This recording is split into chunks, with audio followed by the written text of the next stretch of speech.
Anybody who understands success and finishing first or winning on a regular basis knows that it doesn't happen by chance. You don't ever get there just because of your talent. Squirting back, ball goes back to West. Stay there. The only thing that I've ever known in my life about the game is hard work. Come on, Bowles, be quick now. Be quick, be moving. That hard work and concentration and dedication is not going to guarantee you anything, but without it, you don't stand a chance.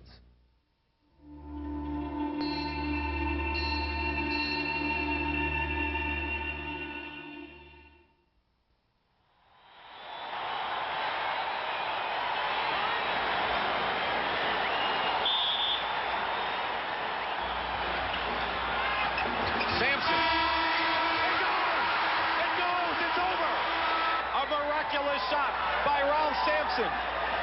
Off balance has given the Houston Rockets the Western Conference Championship and a trip to Boston for the NBA World Title. I couldn't believe that our season was over. It had ended with that one shot. And every time I get down or get a little disenchanted throughout the season, all I do is break out that tape and watch that last few seconds, and that revs me up and gets me ready to go. I think this is a prove year.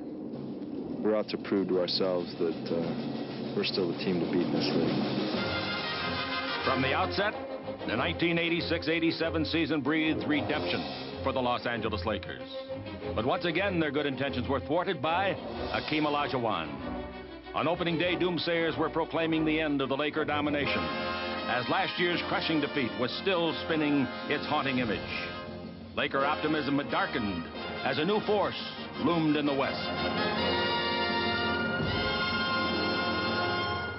I was trying to convey to the players that I think everybody wanted to see just how total this was. Everybody wanted to see just exactly how over the hill we were. Everybody wants to see your demise. I think that was the final blow. We bottomed out. We rose out of the ashes after that game. Like a stunned prize fighter, the Lakers fought back with a vengeance. The season's first win came over Seattle and initiated a renewed desire to beat all comers and a return to a winning style of basketball. The Denver Nuggets were the victims of the Lakers' revitalized fast break, solid proof that their competitive fire was back. And that familiar look of confidence was once again beaming on those wearing the purple and gold.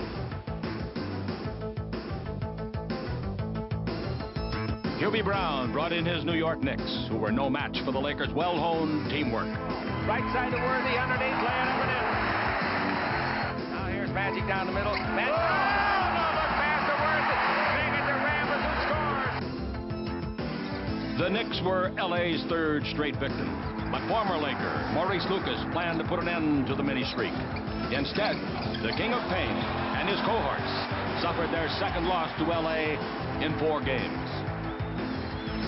After a series of easy victories, the physical play of Sacramento got the upper hand on the Lakers until the Lakers' final possession. The Laker bench, dribble drive. He shoots a 12-foot high archer. Good! 1 second left. The streak was now at 5, and next was a visit to Dallas's Reunion Arena, a troublesome place for road teams in recent years. As one of the league's youngest squads, the Mavericks hope to tire out the Lakers. Not an easy task when a 39-year-old center can sprint full court for an easy 2. In the end, the last laugh was on Dallas. In San Antonio, the Lakers got exceptional bench play, especially from ex-Spur Wes Matthews. His 8 points in the 4th quarter fueled LA to post lucky number 7. Returning to the fabulous form the Lakers took on the Nets, another team confounded by the LA freeway system. The Lakers made it look all so easy as they drubbed the Nets by 16 points. The powerhouse Milwaukee Bucks were also searching for a way to stop LA. But another win pushed the Lakers' record to 9-1 and drove the doomsayers straight out of town.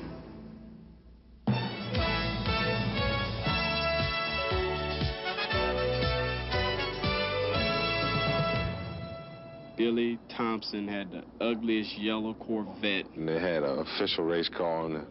It looked like something out of the circus. We talked to him from the beginning of the season to get rid of that car or at least get that sign taken off. The latest model in the Lakers showroom, rookie Billy Thompson. New to the pros, new to the LA lifestyle. Billy has had to make some adjustments. I do miss home. I have a lot of love back there and a lot of love for me, so I do miss back east. But the people out here I've found are very open-minded, and they're pretty much serious about what direction they're headed, and you know, they're always moving in that direction.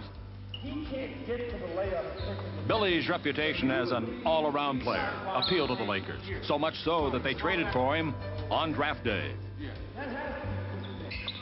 I was very happy to know that I was coming out here to the West Coast, and I knew that I'd be in a situation where I'd be a part of a winning team, and hopefully I'd be able to win a championship, a world championship, and I believe we're doing that now.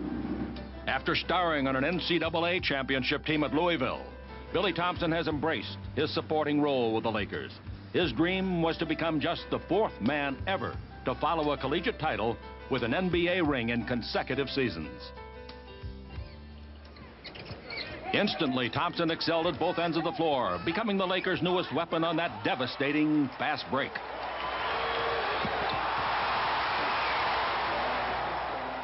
Speaking of role players, no one does it better than Kurt Rambis. However, this year, Kurt had to accept a new role. I went to Kurt and I explained to him exactly the direction I wanted to take as a coach. I also explained to him that he is a veteran player that can supply for us like what Michael Cooper does. He could come off the bench and be considered one of the great six men or reserves in basketball. This decision paved the way for versatile second-year man A.C. Green to join the first string. I felt that A.C. Green needed to start for him to perform well.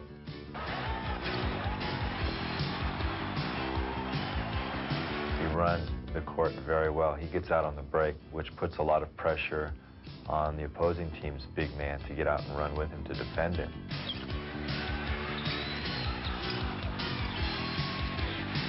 A lot of people look at size and they say strength and power, but there are a lot of strong guys in this league who aren't 6'10", 240. A.C. Green's happens to be one of them. In a stirring debut as a starter, A.C. proved he would be a key element in Los Angeles' revitalized attack.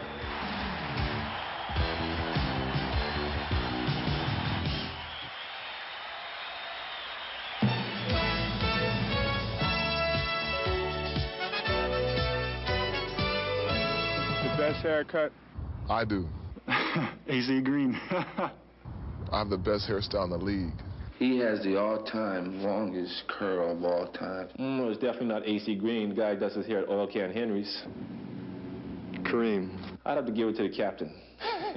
I hear bald men are very distinguished. I do, because I have the least to cut.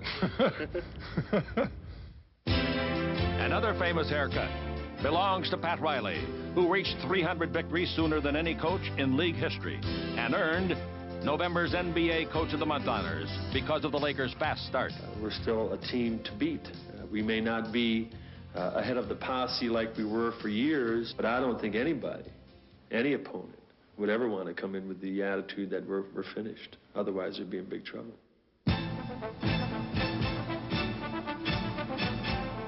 Riley knew the Lakers were never taken lightly by the Boston Celtics, and their December clash at Boston Garden typified the bitter rivalry, providing a sweating intensity with each passing shot. Los Angeles trailed by 8 in the fourth quarter and looked to their captain, Kareem Abdul-Jabbar, who skyhooked for 14 points in the final period to break Boston's 48-game home winning streak and reaffirm his role as the focus of the Lakers' half-court game.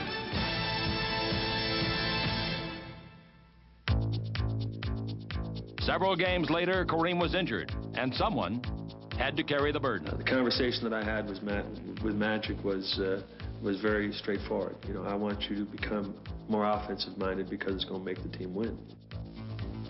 In 8 pro seasons, Magic Johnson has earned the reputation as one of the most creative playmakers ever. But beginning with the mid-season contest against the Houston Rockets, he was asked to extend that same creativity to the scoring column. Magic with it. Magic's 20-foot jumper. Good! Magic Johnson. He's got his season high. He's got 38 points. This added workload challenged Magic's stamina. Yet he hit for a career high of 46 points the following game, raising eyebrows with his newfound productivity. Because of Kareem's consistency, Jamal Wilkes getting the easy layups, Norm Nixon when he was here, and all the guys that have been here and that are here now have provided the scoring for the Lakers.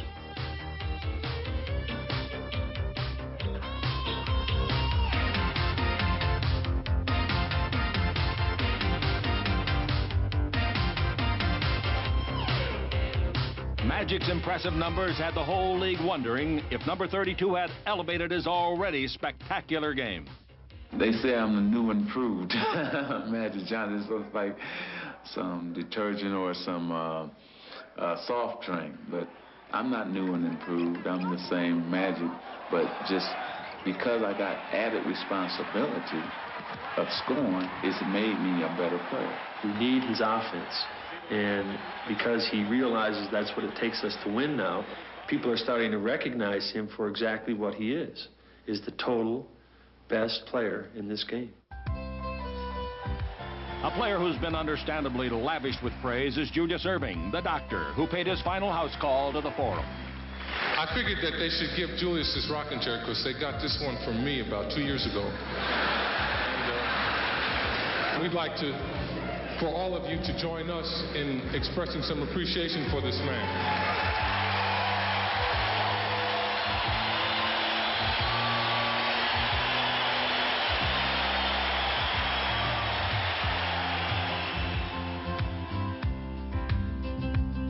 Lakers fans will never forget the incomparable thrills Julius Erving gave them, particularly in 3 memorable NBA Finals.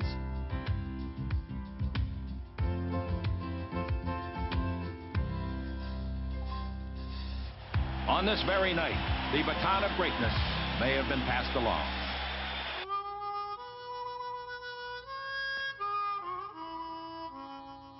But on the far end of the bench sat those players who are not quite household names. They're known as the Lakers' Blue Team.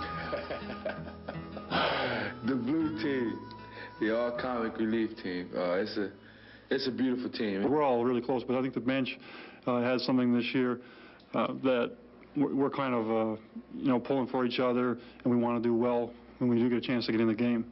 The biggest memory probably was coming back home after a long-fought situation and having the chance to play in front of the hometown crowd back in Largo, Maryland. During an inspired homecoming before his mom and pop, Adrian rose to the occasion and showed the depth of the Lakers. Us winning and me contributing to the situation, it was little, but it was like my biggest sports thrill.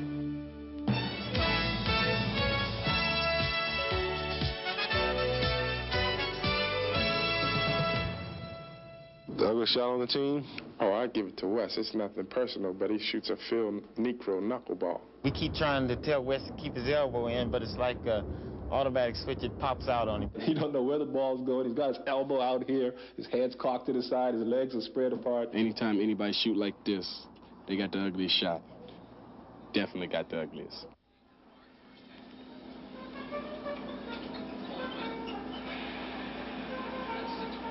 Life on the road, the tedium of travel, revolving hotel rooms, a common bond of all players.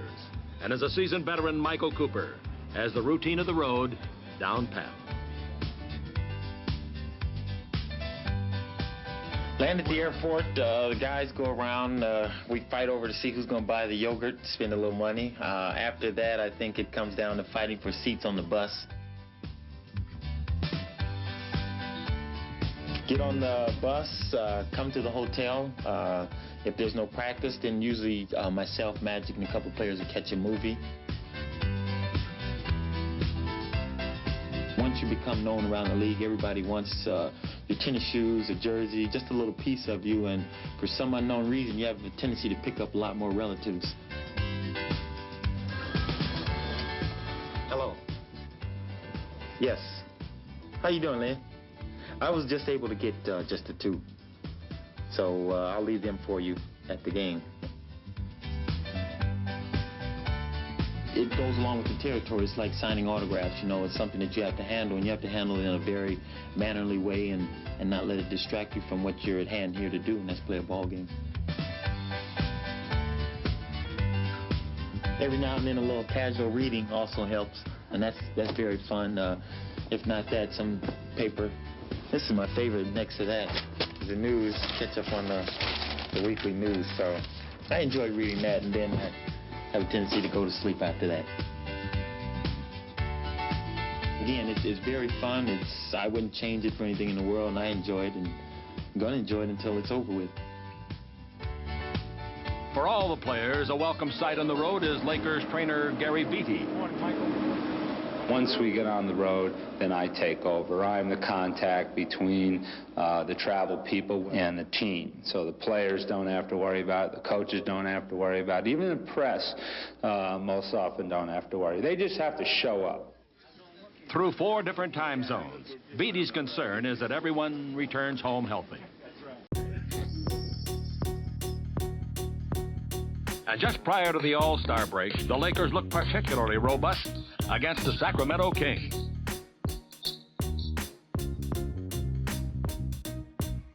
The Lakers got off to their customary fast start, taking advantage of the Kings' sloppy play. Coach Phil Johnson tried to remain patient.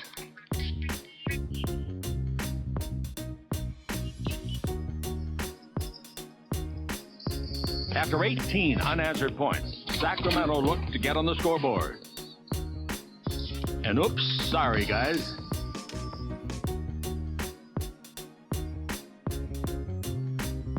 Sacramento shot a dreadful 0 for 15 in the first quarter. Poor shot selection was not a problem for the Lakers.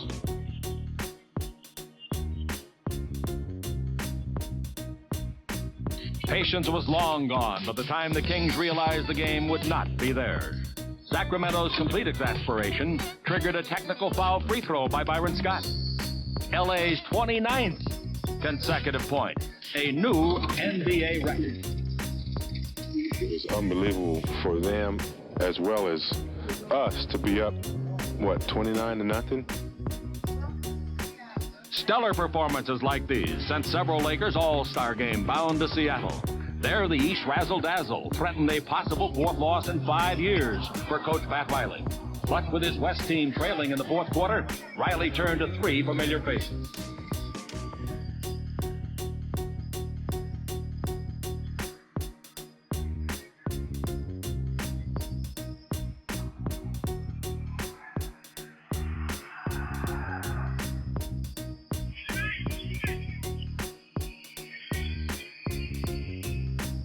The Lakers triumvirate led the West to a dramatic comeback, capped by James Worthy's spectacular tying basket.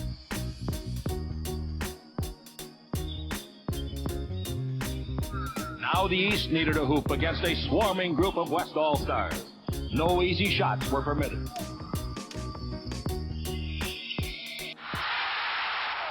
A tip in by Moses Malone put Pat Riley in a quandary. Now listen. Buck is coming here with it. Rolando's to the corner. A play for Rolando Blackman. Found an opening in the East back door. Fouled with no time remaining, the Dallas guard lined up to determine the game's outcome. Isaiah Thomas playfully distracted the shooter, but Rolando had his own bodyguard.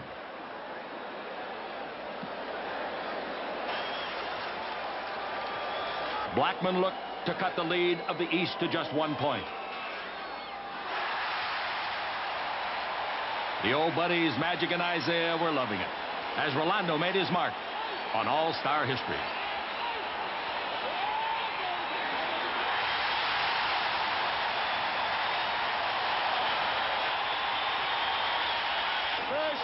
First team that gets the first 2 or 3 buckets, the first one. And in overtime, the West looked to finish the business at hand. With the help of All-Star MVP Tom Chambers, the Lakers contingent showed a few things about pressure basketball.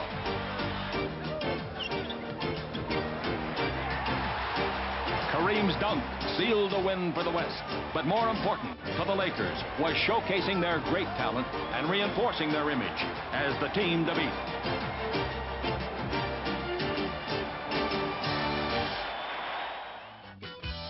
Then in February, for insurance down the home stretch, the Lakers brought Mychal Thompson to Los Angeles from San Antonio. He woke me up real early on Sunday morning, the day of the game against Boston, and brought me over to the Forum. And then he took me down the court, and I walked through some plays. Just he and I, before most of the team showed up. In one morning, assistant coach Bill Burtka got Thompson's game ready. It's a good thing I didn't have a chance to think, too much time to think about what was going on, because maybe I wouldn't have remembered everything I had to remember. Just hours in a Laker uniform, Thompson quickly became a force on the Forum floor. It came during a showdown of the league's two top teams.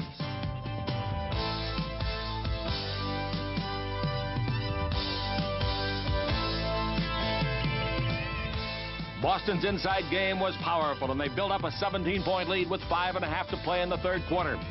The Lakers would have to have one of their greatest rallies of all time.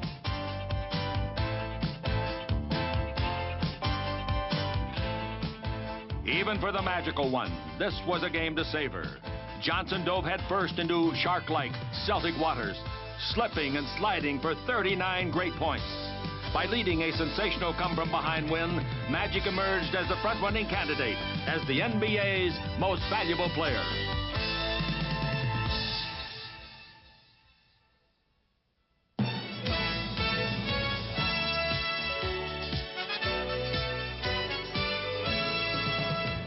Kurt, the animal Rambo Rambus. He loves the beach. He out there getting a tan. I said, Kurt, you can stay home and get a tan. Oh, man. You go to the beach to see the girls. A player who's always basked in the spotlight is Kareem Abdul-Jabbar, who set yet another milestone. Against the Chicago Bulls, he netted his 36,000th career point. Were there any goals left to achieve for the captain? I think all big guys in this league, or at one time in their career or life, would like to be a guard. A guard? You know, he's playing great basketball. He's done this for so many years, and the only thing he hasn't done in the league was shoot a three-pointer and been successful at it. You mean a small guy who shoots from the outside?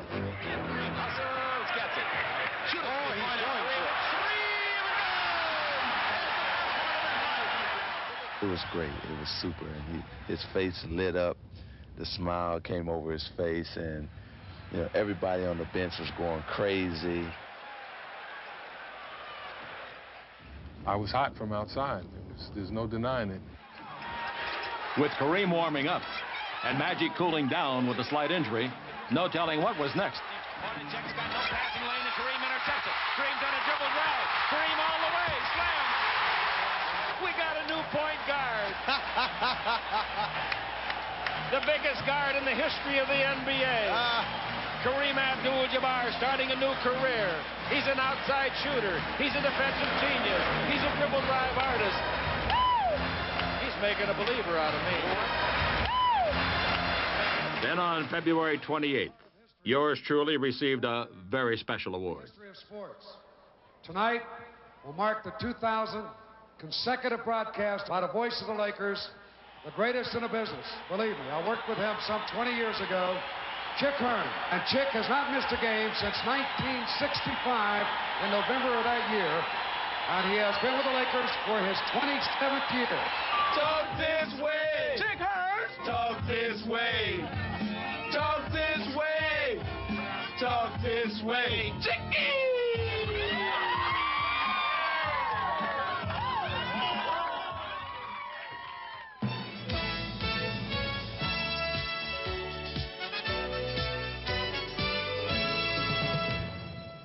Best singer, probably me. So I'm the best singer, without a doubt. Besides myself?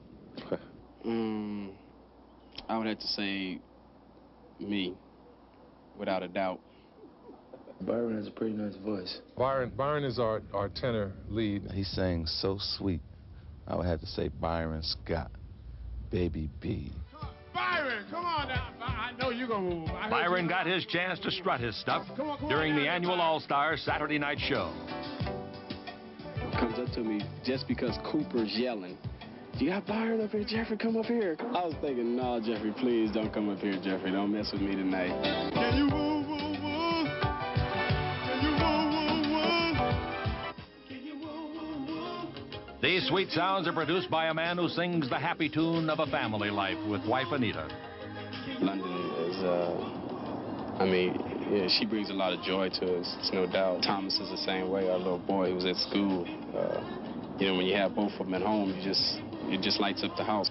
Once a local high school star, Byron's dreams of lighting up the Forum have come true. It was always something that I always knew I would achieve. I used to tell friends when I went there, I'm going to be playing, you know, here someday. And this year, Scott set personal highs in scoring, rebounding, and assists.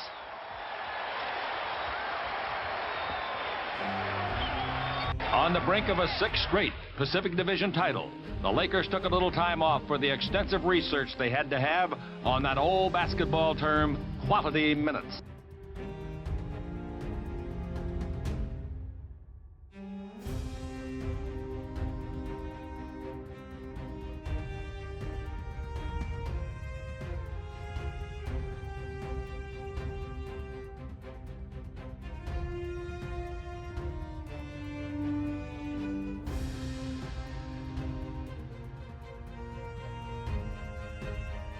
Away from the fray, these Lakers luxuriated in the California sun, perhaps reveling in the team's equally sunny outlook. Their charter was headed to those rough waters of photo sessions for the annual Laker poster, and that was no fish story. Hey,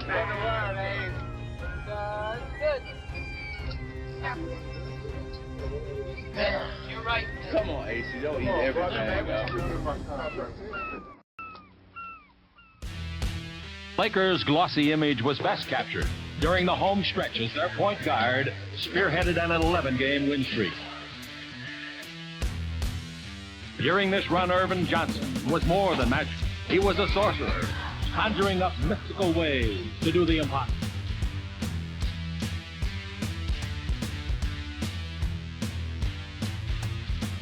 Magic Johnson.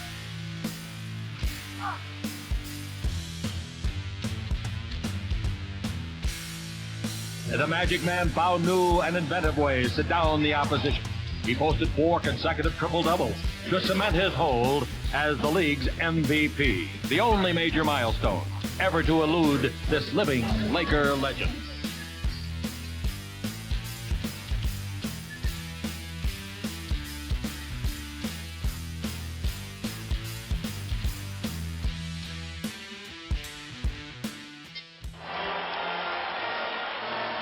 But a milestone no one may ever duplicate is the longevity of the Lakers captain Kareem Abdul-Jabbar. For 18 seasons, he's controlled the pivot, perfecting his graceful skyhook into the deadliest shot in NBA history. Kareem not only epitomizes the greatest of skills, but he still plays with a youthful zest. And some of his teammates contemplated where they might be at age 40. Hopefully I'll be sitting back with my kids somewhere in New Mexico enjoying the rest of my life. I'll be playing golf, tennis. No hoops. No hoops. Hopefully partying. The festivities continued with a season-ending party back home in Los Angeles. But Kareem said, enough of such frivolity, while rival playoff coach Doug Moe couldn't get enough. It's time they want to get some real, it's time it was worried.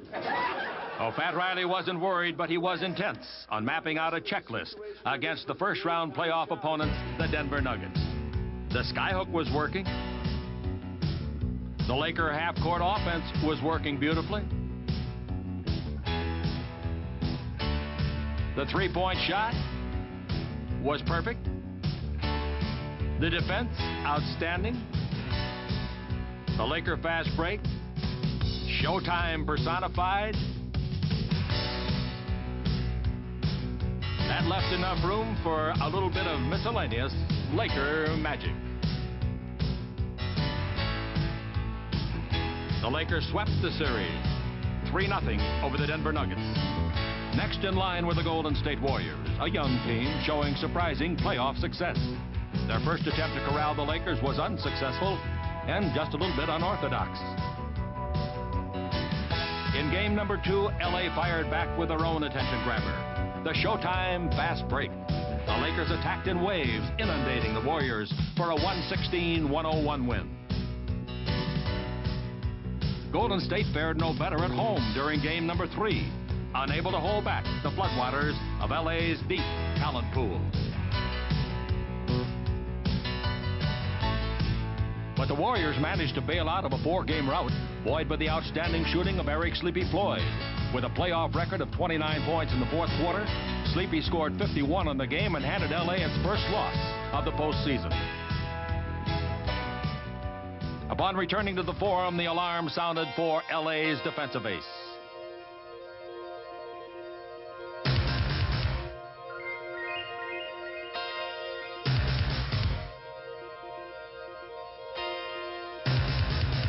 It was time for a showdown.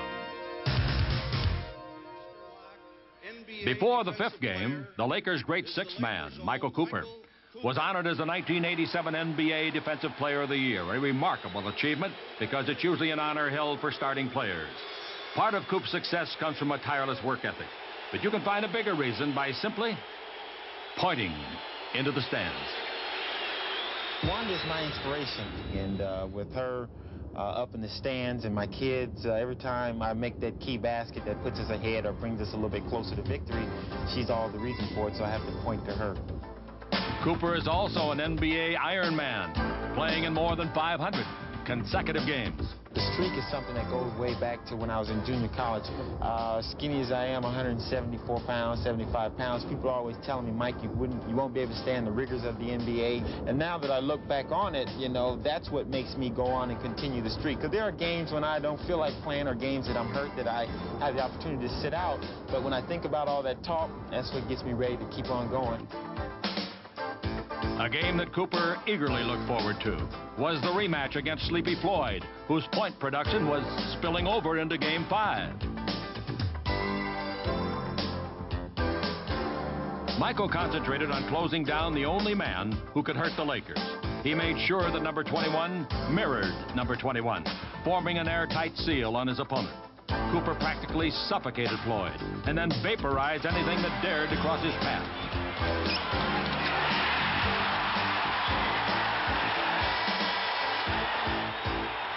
Warrior heads were spinning, and a patented Cooper loop sealed the game in the series. The Lakers marched on to their 6th consecutive Western Conference Finals, and everything was going according to plan. This was a big, big game. There's no way that we wanted to go back up to Golden State. The home court advantage is set up where you win at home and you go on the road and split one and you close it out in 5. That's the way it's always supposed to have been, and we came and closed out tonight. Now we have to move on and up. For the league's MVP, there was no higher ground. This award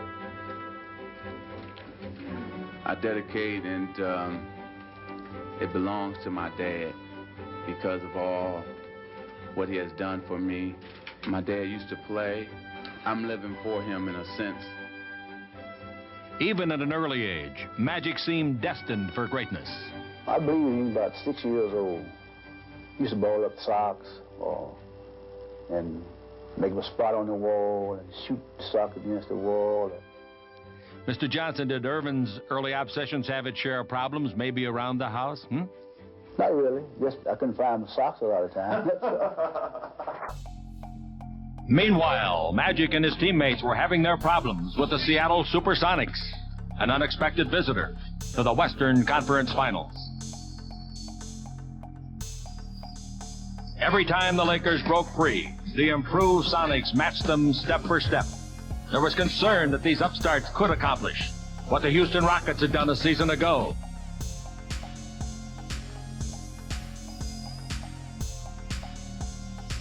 But one factor in the Lakers' favor was experience, and it came through at the end of Game 1 and during LA's final possession of Game number 2.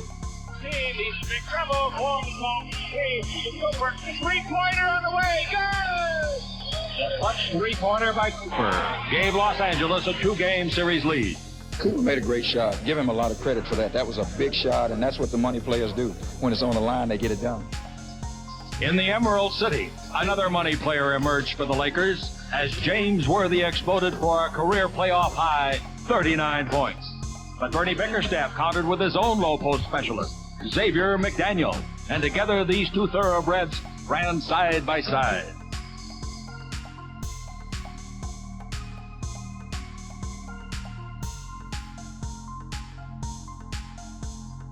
A third straight game was to be settled in the final seconds. But this time, L.A. had to come up big on defense. Little Ellis gives instead to Luke, and now to Ellis. That's a two-pointer blocked by Cooper. What a block.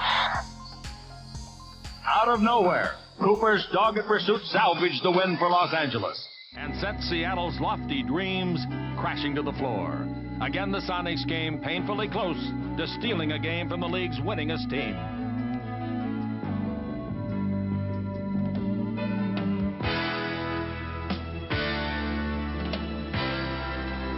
In Game 4, Seattle was determined to make a valiant last stand.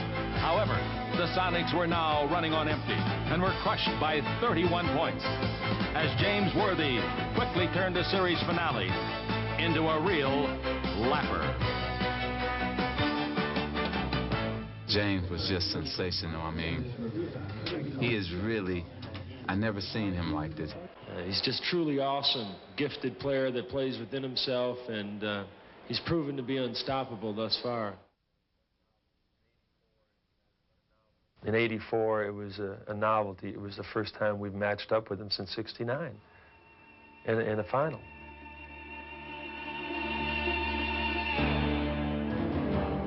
That was 15 years. Our kids were babies. These players weren't even, had nothing to do with that rivalry.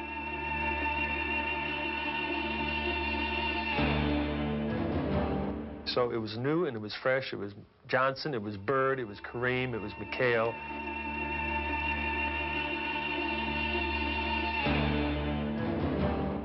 It was all new players that had to start playing this series again, and all the ghosts of yesteryear and the tradition and the romance of that series. Nobody gets you up more than Boston. As long as Larry's on the other side and I'm on this side, it's going to always be that. And after it's over, when we play in these all-star games, these old-timer games, we're going to want to beat each other. And after that, when I see him on a park and recreation, I'm going to want to kill him then, too. He's going to want to kill me. Anytime you play against the Lakers, you get this type of feeling where, you feel like you got to win. You got to win. I don't care if they win one game out 4 or 5 or 7. You still got to win. You got to beat them because the Celtics have always defeated them.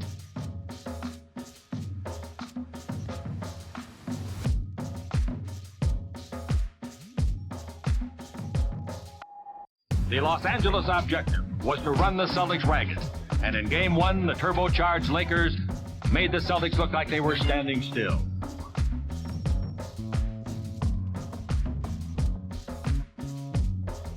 The fatigue caused by Boston's back-to-back 7-game series was apparent.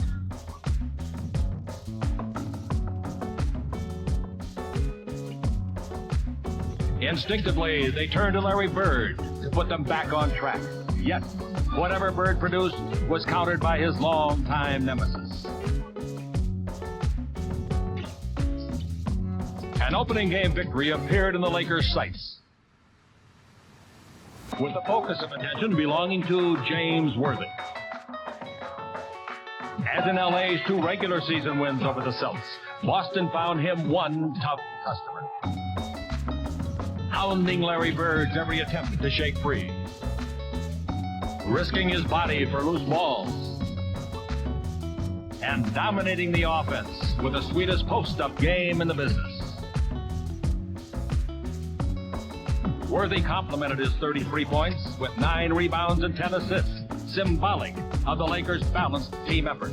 But it was Worthy's fluid, streamlined style that captivated the crowd.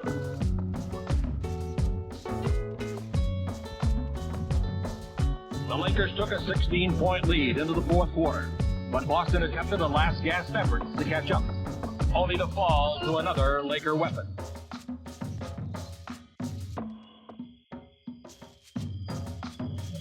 Boston finally fell 126 to 113, as their road-weary legs were no match to the superbly conditioned Laker squad. We spend a lot of time off the basketball court doing things to reduce the risk of injury. And I personally think that a lot of that what we do preventively relates to our injury rate. To achieve this degree of physical fitness, the Lakers had to literally pump tons of iron. Our big concern is for the big guys, the rebounders. We think it's extremely important that the bigger people do strength training. When you get on those boards or you're on the break, or you need that physical strength, because under there, everything goes, and so whatever you got, that's what you got to use, and so you better make sure you have enough. In turn, Los Angeles couldn't get enough of Laker basketball.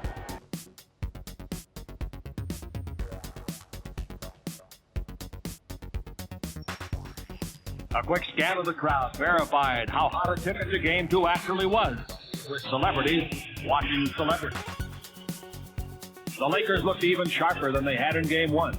They lit up the scoreboard like a pinball arcade and found a different face with each passing shot.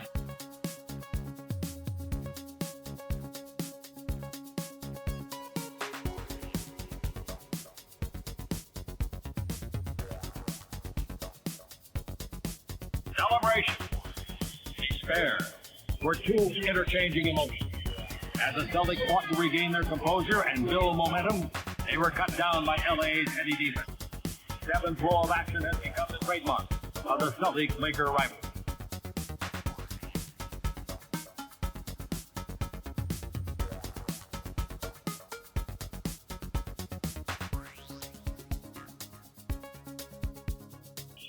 Patiently and methodically, the Celtics scrambled to just a 4-point deficit after one quarter. But the Lakers had a plan. With the Boston defense clogging the middle, sagging low, L.A. called upon three-point specialist Mychal Cooper. Little did anyone suspect that Cooper would blow the game wide open by hitting 5 home run shots in a row. When they doubling down on me, James, or Kareem, and you're leaving two of the best three-point shooters in the game wide open, they're going to kill you. They're going to hurt you. We shoot it in the flow of the game at the early stages. When we're on a roll, when we might be up by 10 or by 15, and we use it as a weapon then to kind of like break the back. Three-pointer comes in awfully handy because now teams aren't afraid. They are afraid to leave myself and Byron when we throw it in the post. So now Kareem, James, and now that Magic is posting up, it's giving them a little bit more room to maneuver in there. And like I said, you win games in the trenches, and that's where the ball has to go. And in the trenches, the Lakers own two of basketball's most unstoppable forces. The formidable skyhook and a relentless forward who thrives in the paint.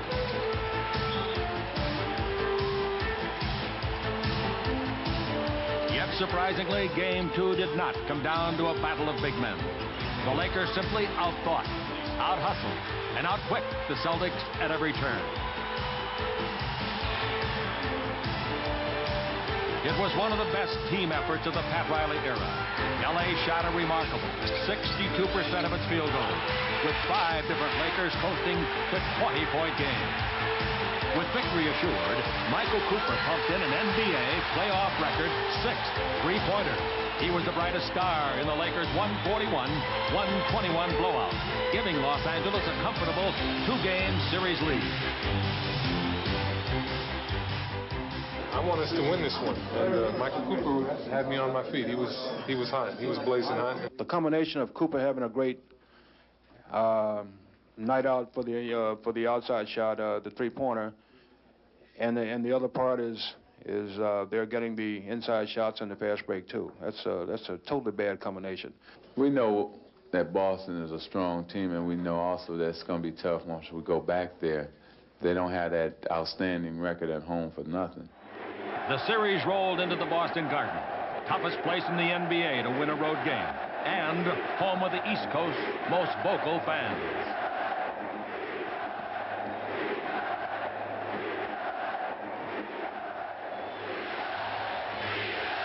With 92 wins in their last 95 games on the parquet, the Garden could be the Celtics' solution for their 2-game deficit. Doesn't really faze me one way or the other. But when it comes down to it, it's 5-on-5. We can go up to Mars and beat anybody up there.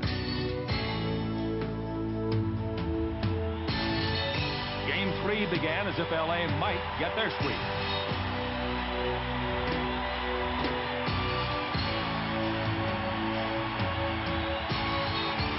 But out of nowhere came unexpected help. Greg Kite, playing only because of the injury to Bill Walton, shed his bench warmer status and stunned the Lakers and even the Boston crowd by controlling the middle. A new face gave new life to the Celtics as they looked to regain the form that had won 8 titles at the Lakers' expense. If another was to be added, this game got Boston off their backs and within a victory of a tied series.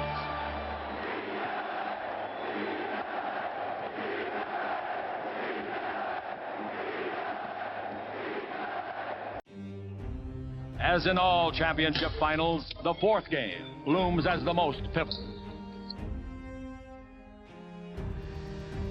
And nowhere have more championship games been played than at the Boston Garden.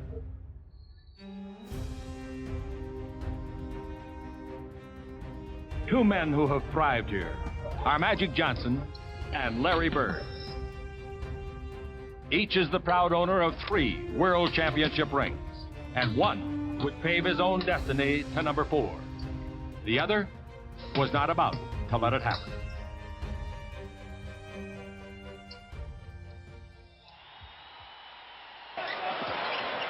Three-time MVP Larry Bird got Boston out of the blocks early.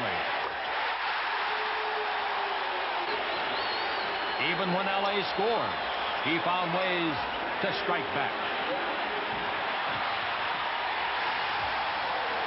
A quick scoring spree gave Boston a sizable third-quarter lead, but the Lakers were determined to recover.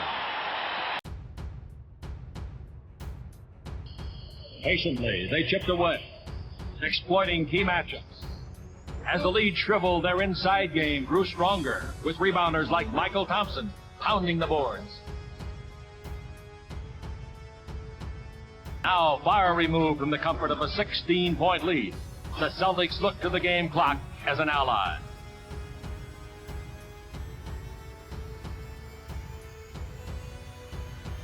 The Lakers needed to dig in for the final 12 minutes and prepare themselves for a street-tough brand of defense.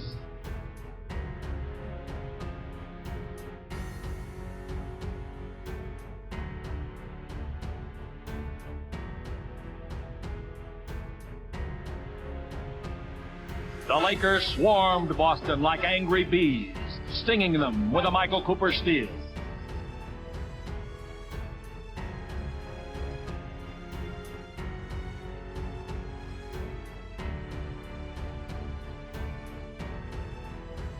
The three-pointer cut the Boston lead in half.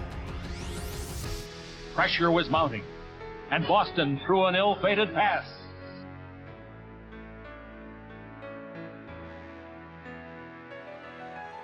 Down by 3, the Lakers called James Worthy's number.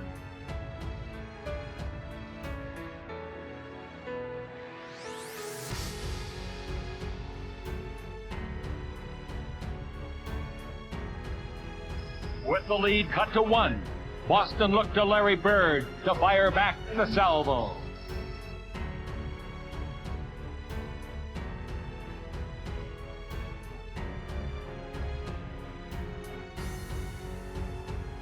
Bird's attempt was off target, and Mychal Thompson's rebound gave LA a chance to grab the lead.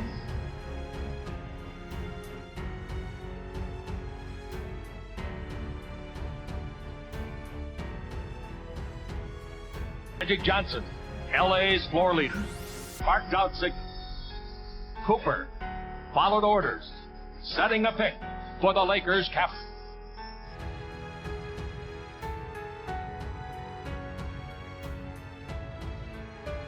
The Celtics were in shock after witnessing one of the greatest comebacks in NBA Finals history. Boston still had another chance, and a man-to-man confrontation of the highest order was about to unfold. To the surprise of no one, the Celtics looked for their scoring ace, but James Worthy was relentless in holding Bird in check. Boston remained patient, trying to set up number 33. And when Worthy was forced out of his assignment, Bird got what was needed, a split second to do his damage.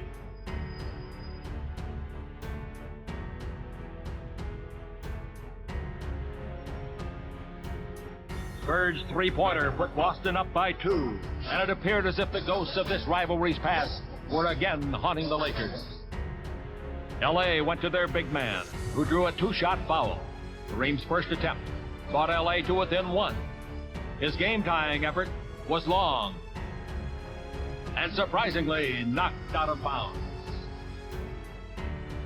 Celtic luck appeared to run out, yet Boston had a 1-point lead. But Larry Bird had a hunch that danger still lurked. With just 7 ticks remaining, Magic Johnson took matters into his own hands.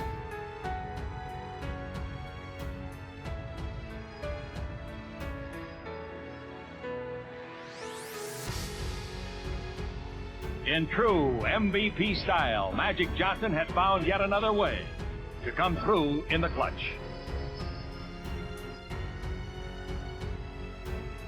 Still 2 seconds remained. Then everyone kept their eyes on Bird, who managed to slip by the defenders. His shot beat the buzzer, but fell harmlessly to the floor. The Lakers now had a 3-1 series lead, 1 away from an NBA title.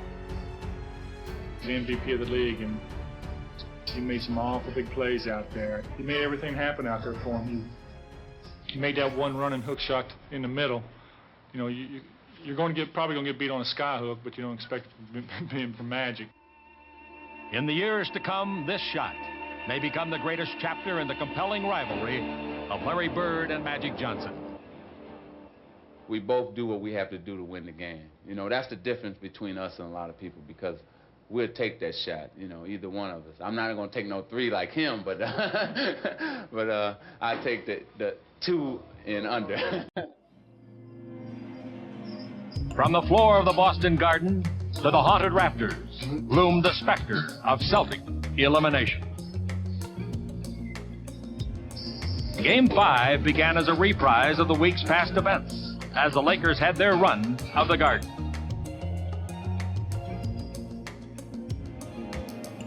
But that parquet floor still breathed Celtic glory and revived its team to do the improbable.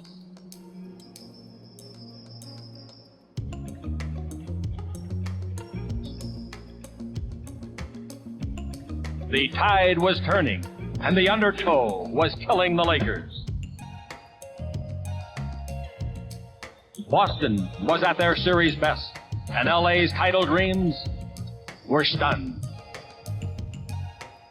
confused, and out of reach in the Boston Garden. The final crushing blow was delivered by Boston's most hobbled warrior. Celtic pride resurfaced, giving Boston a new lease on playoff life.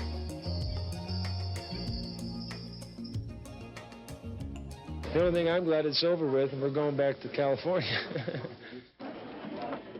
Too many days, too far away from home, sapped the Lakers' strength. And they look forward to the comfort of Los Angeles and Game 6 in the Forum. Right in there. You're going to do well on the flight going home. Life in Los Angeles is the great outdoors, providing many opportunities to play. But the Lakers knew that only their commitment to hard work would bring them a title. You basically have to push yourself if you want to be the best, if you want to be a champion. Even after 18 seasons, one has to work on maintaining the competitive edge. Most people, when they're 40, they more or less settled into something that doesn't involve running up and down the court in your shorts. You know? The Lakers' dedication to hard work has brought them 3 NBA titles during the 1980s. Now they felt the urge for one more. I'm real hungry, you know. It's like you haven't eaten in a while. It'd be really nice to be able to wear the crown for another year. I think that would be wonderful. The desire for an NBA title was strong. And nothing could whet the Lakers' appetite more than the sight of their fiercest competitor. A season of total effort was on the line, and the Lakers were determined to make things happen their way. In grand style, Kareem triggered the Lakers' fast break.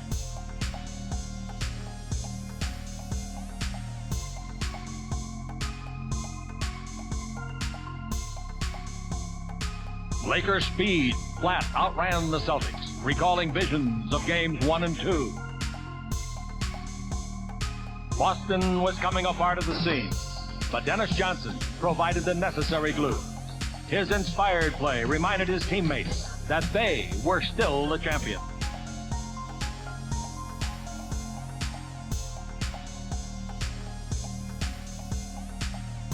But perhaps more threatening than DJ's cunning was the versatile low-post play of Kevin Mychal, who shrugged off a painful foot injury and returned to mid-season form. Mychal gave Boston a halftime lead, and LA had to make a change.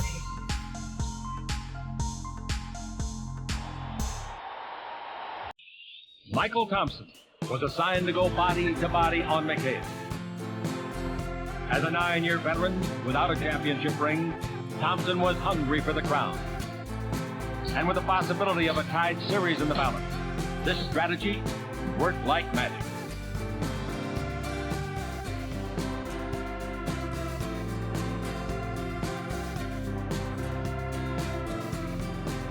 Suddenly, the Lakers were in front and never looked back.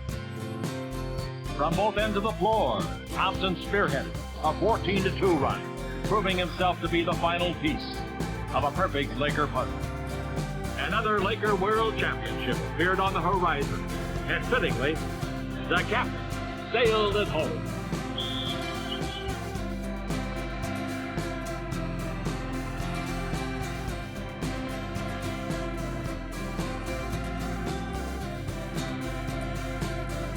Kareem's 32 points overwhelmed Boston, as the Lakers cemented their image as the class of the NBA.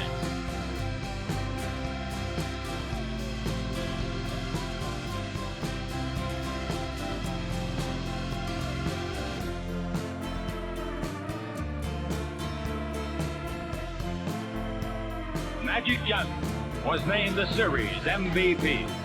He and his teammates reveled in this crowning moment in the season of redemption and ultimately glory.